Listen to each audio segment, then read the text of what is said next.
एक बार की बात है, यह फ्रिट्स नाम का एक जीवंत खरगोश था जो घने जंगली जंगल में रहता था। फ्रिट्स में जिज्ञासा के लिए एक विशेष आकर्षण था, जिसके कारण अक्सर रोमांचक और कभी-कभी खतरनाक रोमांच होता था। एक दिन उसे एक पुराने पेड़ के तने पर एक रहस्यमय नक्शा मिला। मूस के तहत छिपा हुआ नक्शा एक प्राचीन खजाने की खोज से संबंधित लग रहा था। कुछ असाधारण की खोज के विचार के आधार पर फ्रिट्स ने तुरंत अपना रास्ता बना लिया।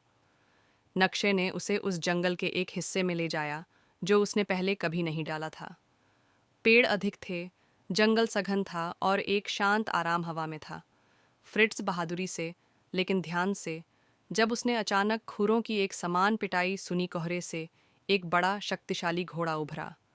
जिस घोड़े ने बिजली का नाम सुना, वह जंगल में अपने किंवदंतियों के लिए जाना जाता था। कुछ ने सोचा कि यह एक रक्षक था, अन्य दुनिया के एक प्राणी के लिए सबसे पहले। फ्रिट्स डर गया था, लेकिन बिजली ने एक कोमल, लगभग आश्वस्त आवाज के साथ बात की। उन्होंने कहा, मैं देख रहा हूं कि आप पुराने खजाने की तलाश कर रहे हैं, लेकिन चेतावनी दी जाए तो कईयों ने कोशिश की है और कभी नहीं लौटे। फ्रिट्स ने अपने बहादुर होने के अनुरूप कहा, मुझे कोशिश करनी होगी। मेरा दिल कहता है कि मैं इसे पा सकता हूँ। फ्रिट्स के दृढ़ संकल्प से प्रभावित ब्लिट्स ने उसकी मदद करने का फैसला किया। साथ में वे जंगल से गुजरे, छिपे हुए सुराग मिले और पुरानी पहेलियों को हल किया। लेकिन जब वे छाया के स्थान पर पहुंचे तो जंगल बदलने लगा। कोहरे की बौछार बढ़ गई, पेड़ों को और अधिक खतरा लग रहा था।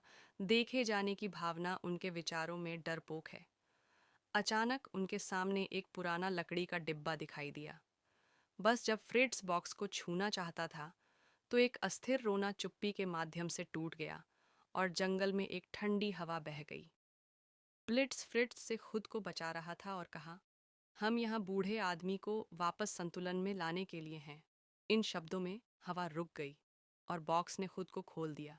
अंदर सोना नहीं था, लेकिन एक चमकदार रोशनी जो चारों ओर एक गर्म, मैत्रीपूर्ण वातावरण में डूबा हुआ था। यह जंगल का दिल था। इसके रहस्यों को संरक्षित करने की कुंजी उसके साहसिक कार्य से समृद्ध फ्रिट्स और ब्लिट्स लौट आए। वे समझ गए कि सच्चा खजाना उनके बीच की दोस्ती और जंगल के रहस्यों का ज्ञान था,